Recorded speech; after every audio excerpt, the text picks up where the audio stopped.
guys, meron tayong mangga na pinalabaw, 4 na itlog na pula, 5 kamatis, sibuyas. Yan.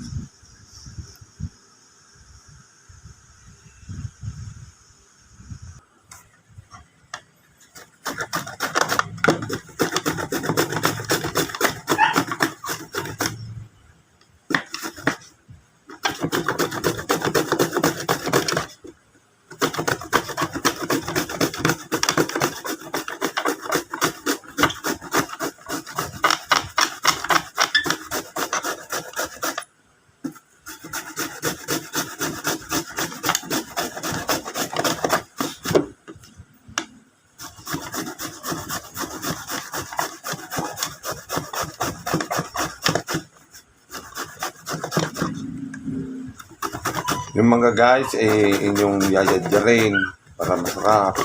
Harapin siya.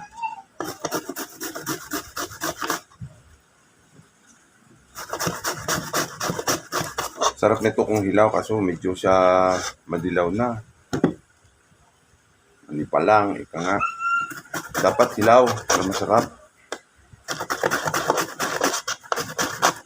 Sarap pa guys sa mga inihaw. Inihaw na pork chop, inihaw na tilapia, pritong isda. Naman, sarap to.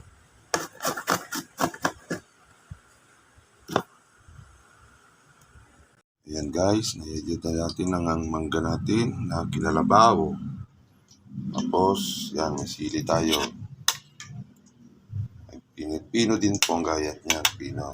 Siyempre, lalagyan niyo po ng sibuyas. Yan. Tapos, kamatis na kinayat. Oh. Ayan o.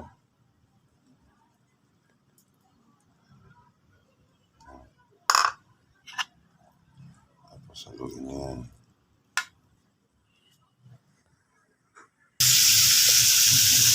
Lagyan nyo guys ng konting paminta. Tapos, lagyan nyo konting asin. Para po malasa niyan ay maglaban-laban. Tapos, saka nyo po ilagay rin o. Yan po ang itlog na pula.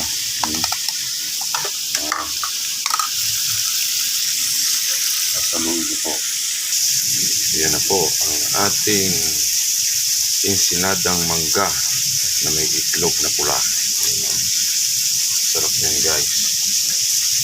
Masarap na pang ulam, masarap papakin, masarap sa lahat ng bagay. Subukan nyo guys. Napakasarap yan. Kahit anong mangga pwede dyan. Basta inyong yayat-yaray lang ng sinaw. Pagkasarap po yan.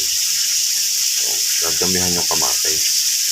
Para lalong masarap at malinaw yan. Ay bigaw. Okay, sige. God bless. Samahan nyo na lang po ng piritong isda o piritong babaw. O kaya inihaw na babaw o inihaw na isda. Ay talagang labanin-labanay. Kahit saan nalipit tayo. Napakasarap. Yan na.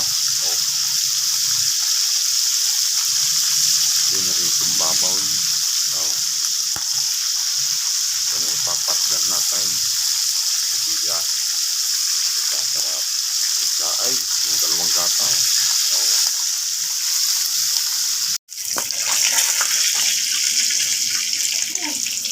Yan guys, may sausawan, piritong baboy, tsaka yung itlog na ensilada, at siyempre, isang kalderong kanin.